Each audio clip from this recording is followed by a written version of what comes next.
ایک رات خلیفہ ہارون رشید نے اپنے وزیر جعفر کو بلایا اور کہا کہ میں چاہتا ہوں کہ شہر میں گشت کروں اور عام لوگوں سے حکام کے متعلق دریافت کروں اور جن کی وہ شکایت کرے ان کو مغرور کر دوں اور جس کا وہ شکریہ ادا کرے اس کو ترقی دوں۔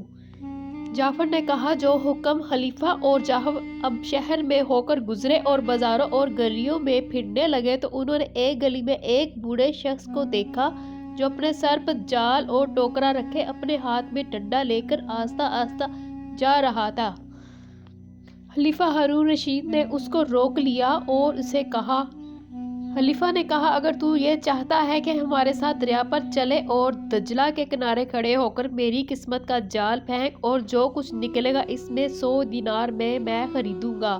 یہ سن کر وہ بوڑھا خوش ہو گیا اور کہنے لگا کہ میں آپ لوگوں کے ساتھ چلتا ہوں۔ اب ماہی گیر ان کے ساتھ دریا پر گیا اور جال پھینکا اور تھوڑی دیر انتظار کرنے کے بعد ڈوریوں کو ملا کر جال اپنی طرف کھینچا تو کیا دیکھتا ہے کہ جال میں ایک بھاری صندوق ہے جس میں قفل لگا ہوا ہے۔ خلیفہ نے اسے دیکھ کر اٹھایا تو اسے بوجھل پایا، وہ کافی وزنی تھا۔ ماہی گیر کو 100 دینار دے کر وہ محل کی طرف لوٹا۔ وہ اب اس صندوق کو محل میں لے آیا اور موم بتیاں جلائی اور صندوق خلیفہ کے سامنے کھولا گیا۔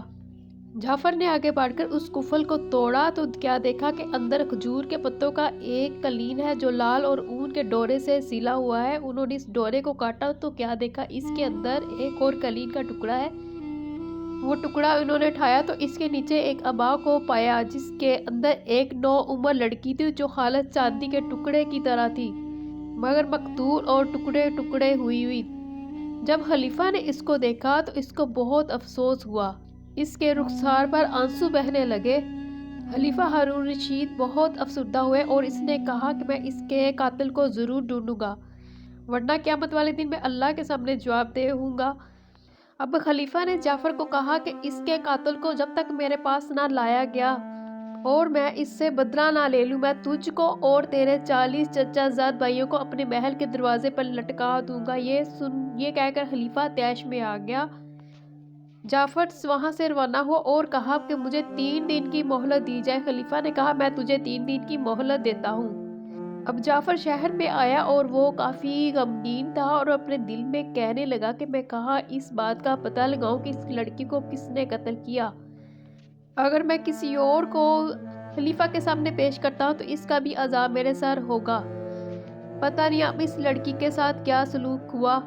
اب جعفر 3 دن تک اپنے گھر میں بیٹھا رہا اور چوتھے دن خلیفہ نے اس کے پیچھے اپنے ملازمین بھیجے اور اسے بلوایا۔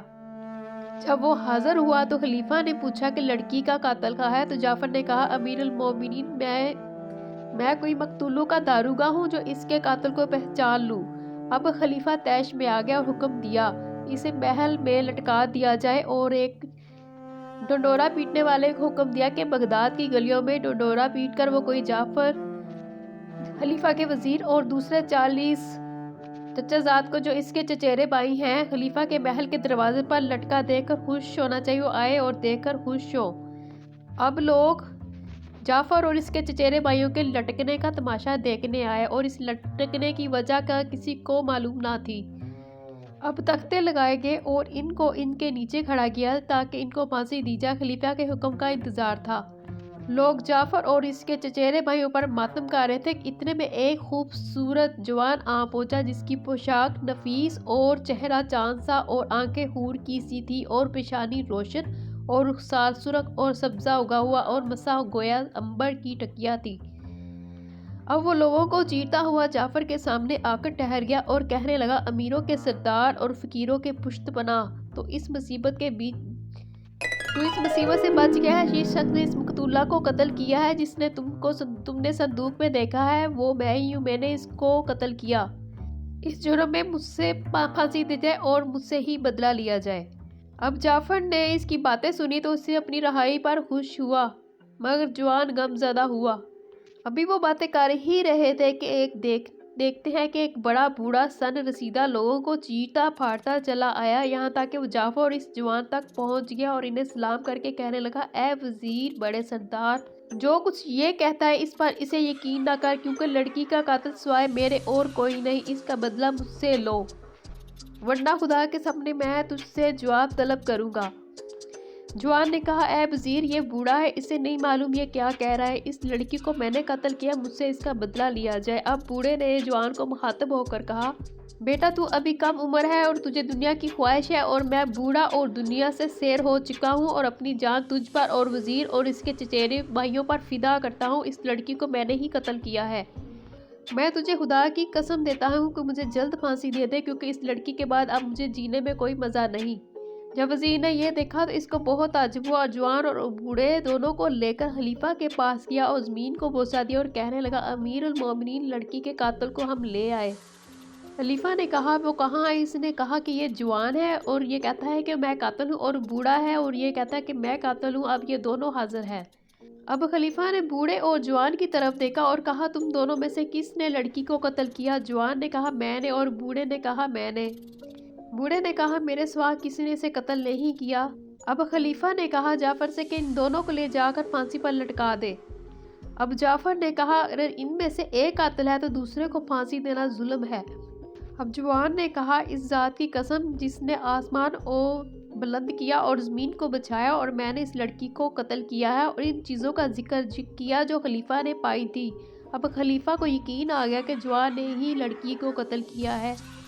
خلیفہ کو اس کی باتوں پر بہت تعجب ہوا اور اس نے جوان سے پوچھا تو نے کس وجہ سے بلا حق اس لڑکی کو قتل کیا اور بغیر سزا کے قتل کا اقرار کیوں کر رہا ہے، اور خود بخود آ کر تو یہ کیوں کہتا ہے کہ اس کا بدلہ مجھ سے لے لو؟ جوان نے کہا اے امیر المومنین یہ لڑکی میری بیوی ہے اور میری چچیری بہن ہے، اور یہ بوڑھا اس کا باپ اور میرا چچا ہے۔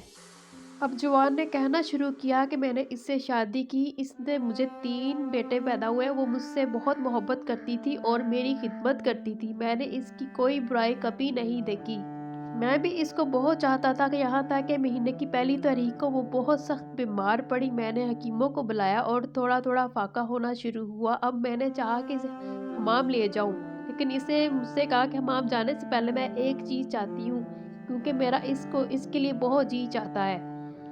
اس نے کہا کہ میرا دل کرتا ہے کہ میں ایک سیب سونگھوں اور اس کا ٹکڑا کاٹ لوں۔ میں فوراً شہر گیا اور سیب تلاش کیے، مگر کہیں بھی نہ ملے، اور 1 دینار کا بھی ایک سیب ملتا تو میں خرید لیتا۔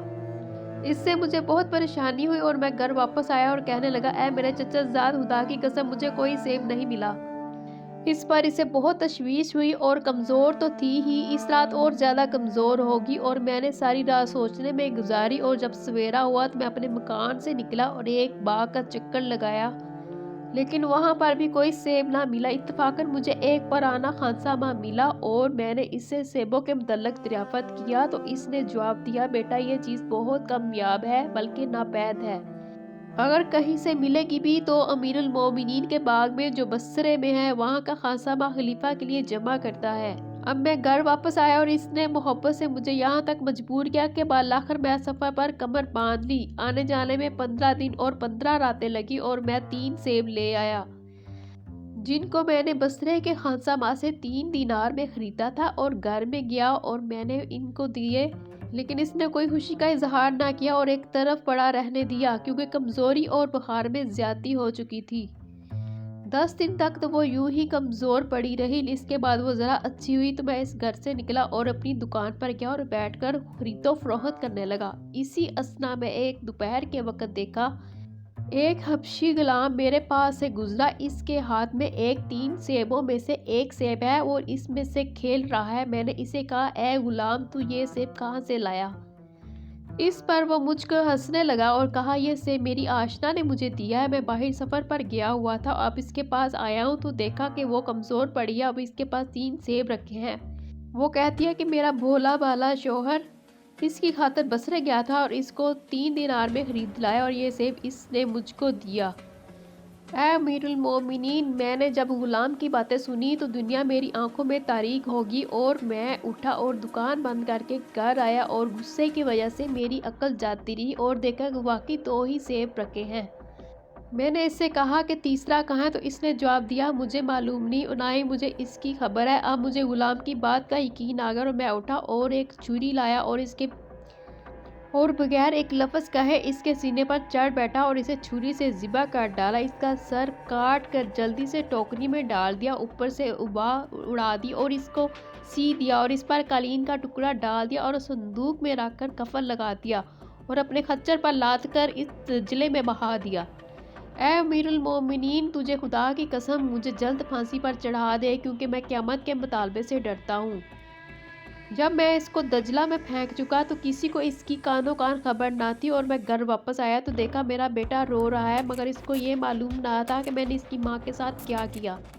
میں نے کہا بیٹا تو کیوں رو رہا ہے؟ تو اس نے کہا میں اماں کے سیبوں میں سے ایک سیب لے کر گلی میں گیا اور اپنی بھائیوں کے ساتھ کھیل رہا تھا کہ ایک لمبا تڑنگا حبشی غلام آیا اور اس نے وہ سیب مجھ سے چھین لیا اور کہنے لگا کہ تجھے یہ سیب کہاں سے ملا؟ میں نے کہا یہ سیب کی خاطر میرا باپ بصرے گیا تھا اور وہاں سے میری ماں کے لیے لے کر آیا ہے، کیونکہ وہ بیمار ہے۔ ایسے 3 سیبوں میں سے 3 دینار میں خریدے ہیں، اور اس کے بعد اس سیب کو لے کر رکھ لیا اور میری کچھ پرواہ نہ کی۔ پھر میں نے دوبارہ اس سے یہی کہا کہ پھر سے اس نے کوئی توجہ نہ دی اور مجھ کو مارا اور سیب لے کر چلتا ہوا۔ میں ڈرا کہ میری ماں مجھ سے سیب کی وجہ سے مارے گی، اور اس ڈر سے میں اپنے بھائیوں کو لے کر شہر سے باہر چلا گیا۔ 1 رات زیادہ ہو گئی اور مجھے ماں کا ڈر ہے۔ ابا میں تجھے خدا کی قسم دیتا ہوں کہ ماں کو کچھ نہ کہو، کیونکہ وہ کمزور ہو گئی ہے۔ جب میں نے لڑکے کی باتیں سنی تو مجھے یقین آ گیا غلام نے میرے چچا زاد پر بہتان لگایا ہے اور اسے قتل کرنا ظلم تھا۔ اب میں زاروں زار رونے لگا۔ اتنے میں یہ بوڑھا اور میرا چچا اس کا باپ ہے آیا اور میں نے اسے سارا ماجرا بیان کیا۔ وہ بھی میرے پہلو میں بیٹھ کر رونے لگا اور آدھی رات تک ہم دونوں روتے پیٹتے رہے اور 5 دن تک سو کرتے رہے، جو آج ختم ہوا ہے۔ ہمیں نہایت افسوس ہے کہ وہ بے گناہ ماری گئی اور اس کا سارا گناہ غلام کے سر پر ہے، اور یہ سب اسی کے قتل کا۔